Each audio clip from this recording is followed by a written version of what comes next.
Dito sa dilim, nilabas mo ang sakit. Mga kwentong pilit mong kinikimkim. Hindi ka nag-isa, may makikinig sa'yo. Sa bawat luha mo, may kwento kang totoo. Iyak mo lang, huwag mong pigilan. Sa puso mong sugatan, sa bawat confession mo, may paghilom na darating din balang araw. Magandang araw po sa inyong lahat mga ka-confess. Isang mapagpalang araw sa bawat isa na walang sawang nakikinig at sumusubaybay sa ating mga kwento ng buhay, pag-ibig at mga lihim na pilit itinatago. Ngayong araw ay may ibabahagi akong isang napakatindi at emosyonal na kwento na tiyak na mag-iiwan sa inyo ng malaking aral tungkol sa tiwala at pamilya. Kaya naman, ihanda ang inyong mga sarili sa isang kwentong puno ng drama, matinding emosyon, at mga revelasyong yayanig sa inyong puso. Umupo, mag-relax, at pakinggan ang kwentong magpapakita kung paano nga ba nabubuwag ang isang pamilya dahil sa yaman. Paalala lang mga ka-confess, ang kwentong inyong mapapakinggan ay katang-isip lamang at nilikha para sa layunin ng libangan at pagbibigay aral. Anumang pagkakatulad sa mga tunay na tao, lugar o pangyayari ay nagkataon lamang at hindi sinasadya. Babala mga ka-confess, ang kwentong ito ay naglalaman ng mga temang hindi angkop para sa mga bata. Gabay ng magulang ang mahigpit na kinakailangan. At ngayon, simulan na natin ang ating kwento. Dear Ate J, itago mo na lamang ako sa pangalang Althea. Nagsimula ang lahat ng pumanaw ang aming mapagmahal na ama na si Benito habang kami ay naninirahan sa tahimik na lungsod ng Vigan, Ilocos Sur. Si Papa ang nagsilbing haligi ng aming tahanan at siya rin ang nagpatakbo ng aming malalaking negosyo sa iba't ibang panig ng bansa. Ang buong akala naming magkakapatid ay magiging maayos at madali ang paghahati ng mga maiiwang ari-arian dahil pinalaki naman kaming may takot sa Diyos at may pagmamahal sa isa't isa. Ngunit sadyang mapaglaro ang tadhana dahil ang akalang kapayapaan ay mabilis na napalitan ng matinding unos. Habang umiiyak ang aming ina na si Corazon sa tabi ng kabaong, napansin ko ang labis na panginginig ng kanyang mga kamay habang hawak ang rosaryo. Katabi naman niya ang aking bunsong kapatid na si Celine na walang tigil sa pagluha habang inaalala ang mga masasayang sandali kasama si Papa. Sinubukan kong magpakatatag para sa kanila dahil alam kong kailangan nila ng masasandalan sa mga sandaling iyon ng matinding hapis.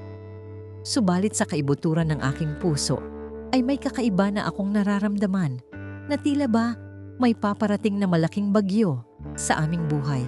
Dumating ang aking nakatatandang kapatid na si Danilo mula sa Davao City kung saan niya pinamamahalaan ang isa pa naming sangay ng negosyo doon.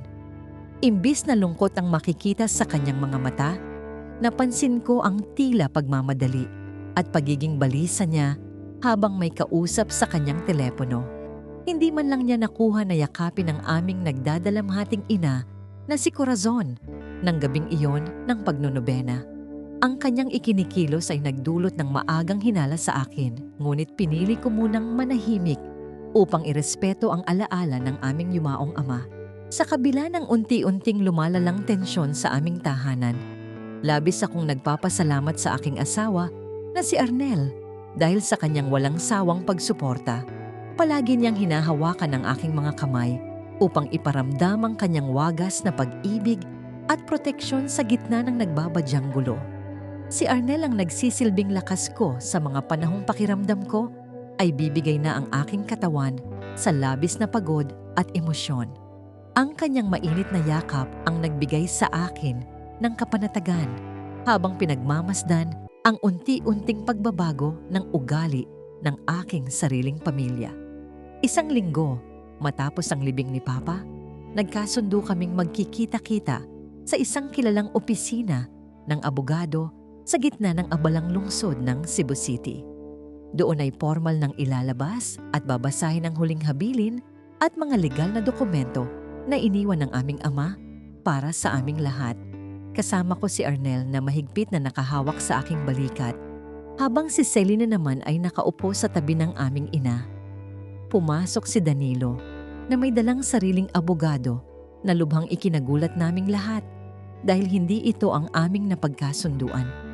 Nang simulan na ng abogado ang pagbasa sa mga papeles, unti-unting binalot ng katahimikan at mabigat na atmosfera ang buong silid-pulungan ng opisina.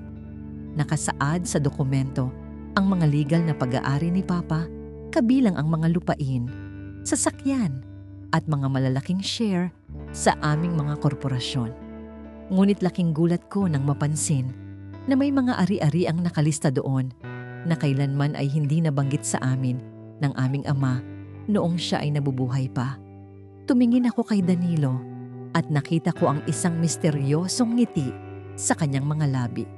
Kabilang sa mga hindi inaasahang ari-arian ay ang ilang ektaryang lupain at marangyang resort na matatagpuan sa Cagayan de Oro na nagkakahalaga ng milyon-milyong piso. Nagkatinginan kami ni Celine dahil alam neuromuscular na walang anumang transaksyon si Papa sa lugar na yon na alam ng buong pamilya. Tinanong ko ang aming ina kung may alam siya tungkol sa mga lupang ito, ngunit maging siya ay nagulat at napaluha sa kawalang alam.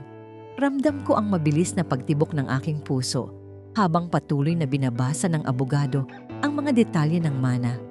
Ang pinakamalaking pagsabog sa loob ng silid ay nang basahin ang pangalan ng isang babaeng nagngangalang Evelyn bilang pangunahing tagapagmana ng ari-arian. Nakasaad sa huling pahina ng kasulatan ang pirma ni Papa na nagpapatunay na inililipat niya ang malaking bahagi ng yaman sa babaeng ito. Isang pirma lang ang nandoon. Ngunit sapat na yon upang tuluyang magbago ang tingin namin sa isa't isa at mabasag ang aming pamilya. Ang dating masaya at buong pamilya ay biglang naging magkakaaway dahil sa misteryosong Evelyn na ito at sa pirma ni Papa. Agad na nag-imbestiga si Arnel tungkol sa pagkakakilanlan ng babaeng si Evelyn at natuklasan namin na siya ay naninirahan sa lungsod ng Bacolod. Ayon sa mga nakalap naming impormasyon, si Evelyn pala ay naging lihim na kasintahan ni Papa sa loob ng mahabang panahon nang palihim siyang nagpupunta doon. Masakit para sa aming ina na si Corazon na malaman ang katotohanan ito dahil buong buhay niya ay nagpakatotoo siya kay Papa. Ang matinding pag-ibig na akala namin ay perpekto ay may nakatago palang madilim at mapanirang lihim na ngayon ay unti-unting sumisira sa amin. Hysterical na umiyak si Corazon habang pilit na itinutanggi na gagawin iyon ng kanyang yumaong asawa pagkatapos ng maraming taon nilang pagsasama. Sa halip na magpakita ng simpatiya, biglang tumayo si Danilo at galit na ipinagtanggol ang bisa ng dokumentong may pirma ni Papa. Sinabi niya na legal ang lahat at dapat lamang na sundin ang nakasaad doon kahit pa masaktan ang aming damdamin. Doon ko napagtanto na may mas malalim pang ugnayan si Danilo sa babaeng si Evelyn dahil sa paraan ng kanyang marahas na pagtatanggol sa mga papeles. Hindi ko napigilang maghinala na matagal nang alam ni Danilo ang tungkol sa relasyon ni Papa at ng babaeng taga Bacolod. Pakiramdam ko ay nagkasabwatan silang dalawa upang manipulahin ang mga dokumento bago pa man bawian ng buhay ang aming ama sa ospital. Kinausap ko si Danilo nang masinsinan, ngunit binaliwala niya ako at pinagbanta ang idedemanda kung haharangin ko ang paglilipat ng mga ari-arian. Ang wild na galit sa kanyang mga mata ay hindi ko kailanman nakita noong kami ay bata pa at naglalaro ng magkakasama. Dahil sa pagmamahal sa akin, gumawa ng paraan si Arnel upang kumuha ng isang eksperto na susuri sa pirma ni Papa sa dokumento. Habang ginagawa ito, natuklasan namin mula sa mga kapitbahay sa Bacolod na madalas palang bumibisita si Danilo sa bahay ni Evelyn. Doon ay mas lalong naging malinaw ang lahat na may naganap na malaking panloloko sa likod ng aming mga likod. Ang sakit na idinudulot ng pagtataksil ng sariling kapatid ay mas matindi pa kaysa sa pagkawala ng aming ama dahil pamilya ang mismong bumatikos sa amin. Isang gabi sa aming lumang bahay, kinasuhan at kinumpronta ni Celine si Danilo tungkol sa kanyang mga palihim na pagkilos at pakikipag-ugnayan kay Evelyn. Nauwi ang usapan sa isang matinding sigawan at pisikal na pagtutulak na kamuntikan ng maging marahas kung hindi lang umawat si Arnel. Sinumbatan ni Celine si Danilo sa pagiging sakim sa salapi at sa pagbaliwala sa nararamdaman ng aming naghihingalong ina. Simula ng gabing iyon, tuluyan nang naputol ang komunikasyon naming magkakapatid at ang bawat isa ay naghanda na para sa isang malaking labanan sa korte. Nang lumabas ang resulta ng pagsusuri ng eksperto, nakumpirma namin na ang pirma sa deed of transfer ay peke at pinuwersa lamang. Malinaw na ginamit ni Danilo ang pagkakataon noong mahina na si Papa upang papirmahin ito o kaya naman ay tuluyang pineke ang lagda nito. Ang katotohanan ito ang nagbunsod sa amin upang formal na magsampa ng kasong sibil at kriminal laban sa sarili kong kapatid. Ang dating tahimik naming buhay ay tuluyang naging magulo at ang aming pangalan ay naging tampulan ng tsismis sa buong probinsya. Hindi rin nagpatalo si Danilo dahil gumanti siya sa pamamagitan ng pagsasampa ng kontrademanda laban sa amin ni Celine upang bawiin ang aming kasalukuyang tinitirhan. Kumuha siya ng mga sikat na abogado upang sirain ang aming reputasyon at palabasin na kami ang nagmamanipula sa aming ina. Ang wild at walang awang slandering na ginawa niya sa amin sa social media ay labis na nagpahirap sa aming kalooban. Ang bawat post at pahayag niya ay puno ng pooot at kasinungalingan na naglalayong tuluyan kaming pabagsakin at ilayo sa aming karapatan. Sa kabila ng lahat ng paninira at demandahan, nanatiling matatag ang pag-ibig at pagsasama namin ni Arnel na naging panangga ko sa tindi ng stress. Gabi-gabi ay magkasama kaming nagdarasal at nag-uusap kung paano namin mapoprotektahan si Corazon at si Celine sa kahihiyang ito. Ang labanang ito ay hindi na lamang tungkol sa pera o mga lupa sa Cagayan de Oro, kundi tungkol na sa hustisya. Ang isang pirma na nagmula sa kasakiman ay tuluyang humati sa aming pamilya na imposible nang maibalik sa dati. Nagsimula ang formal na paglilitis ng kaso sa isang siksikang korte sa lungsod ng Maynila kung saan dinala ang lahat ng ebidensya. Kitang-kita ko ang kapalaluan sa mukha ni Danilo habang katabi ang kanyang mga legal na kinatawan na tila ba sigurado na sa kanilang panalo. Naroon din ang aming ina na si Corazon na kahit nanghihina ay pinilit na sumama upang makita ang katapusan ng kawalang hiyaan ng kanyang anak. Ramdam ko ang lamig ng silid, ngunit nag-aapoy ang aking damdamin habang hinihintay ang pagpasok ng kagalang-galang na hukom sa loob. Sa ikalawang araw ng paglilitis, lumarang bigla sa korte ang babaeng si Evelyn upang magbigay ng kanyang opisyal na testamento at salaysay. Dito ay ibinunyag niya ang kanyang wild at madamdaming nakaraan kasama si Papa na nagdulot ng labis na kahihiyan sa aming pamilya. Hayagan niyang sinabi na karapat-dapat siya sa mga ari-arian dahil sa pag-ibig na ipinagkaloob niya sa aming ama sa loob ng maraming taon.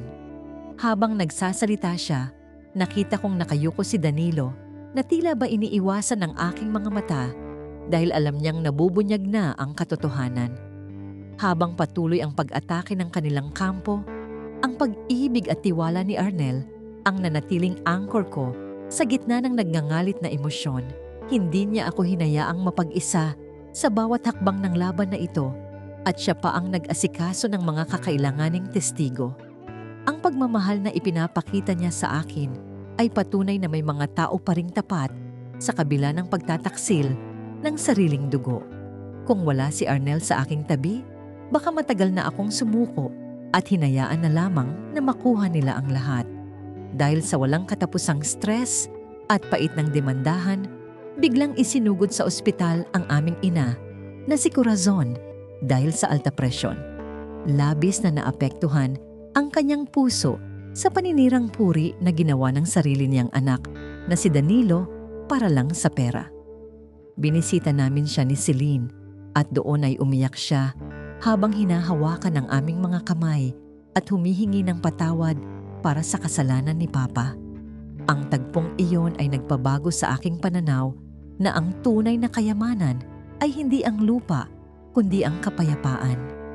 Matapos ang ilang buwang legal na labanan, sa wakas ay naglabas ng pinal na desisyon ng hukom tungkol sa bisa ng kasulatan. Idineklara ng korte na walang bisa at peke ang pirma ni Papa sa dokumentong naglilipat ng ari-arian kay Evelyn. Napatunayan ng mga eksperto na may manipulasyong naganap at hindi iyon ang totoong lagda ng aming yumaong ama noong siya ay nabubuhay. Napaiyak kami ni Celine sa tuwa habang yakap-yakap si Arnel dahil sa wakas ay nakamit din namin ang hustisyang matagal naming ipinaglalaban. Hindi lamang nawalan ng karapatan si Danilo sa mga ari-arian, kundi naharap din siya sa mabigat na kasong kriminal dahil sa pamimeke. Ang kanyang kasabwat na si Evelyn ay mabilis na lumipad pabalik ng Bacolod upang iwasan ang mga legal na pananagutan na naghihintay sa kanya.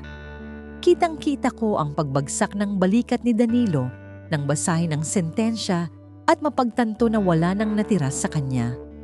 Ang kanyang labis na kasakiman sa pera at ari-arian ang naging mitsa ng kanyang sariling pagkasira at pagkakakulong sa huli. Bagamat nanalo kami sa korte, alam kong ang aming pamilya ay tuluyan ng nawasak at hindi na muling maibabalik sa dating sigla.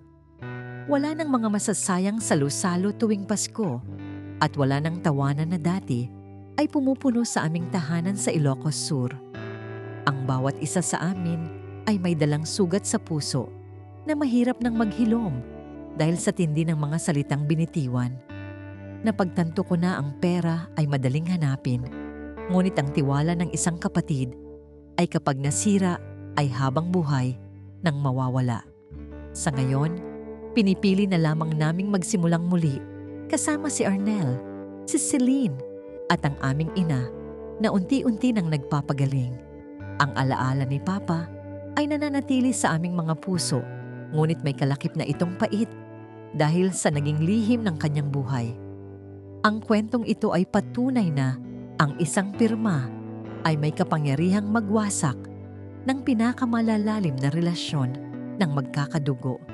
Ang isang pirma lang ang naghiwalay sa aming pamilya. Isang pirma na nag-iwan ng aral na ang katapatan ay mas mahalaga kaysa sa anumang yaman. At yan ang kwento ni Althea. Isang lihim na minsan ay mahirap itago, pero sa huli ay nagbigay ng aral at katotohanan sa kanyang puso. Mga ka-confess, dito na nagtatapos ang ating kwento. Maraming salamat sa inyong pakikinig at pagsama sa amin mula simula hanggang dulo. Sana ay may napulot kayong aral, inspirasyon, o kahit konting saya sa ating ibinahaging kwento ngayon. Kung nagustuhan ninyo ang kwentong ito, huwag kalimutang i-like, i-share, at higit sa lahat ay mag-subscribe dito sa aming YouTube channel na Tagalog Wild Confession para sa mas marami pang kwentong kapanapanabik, nakakakilig, at minsan ay nakakagulat. At huwag din kalimutang i-follow ang aming Facebook page na Tagalog Wild Confession para lagi kayong updated sa mga bagong uploads at kwentuhan. Hanggang sa susunod nating kwentong Tagalog Wild Confession. Ingat kayo palagi, mga ka-confess. Mga pangarap na nawi sa luha, mga pusong nasaktan at napagod na, pero kahit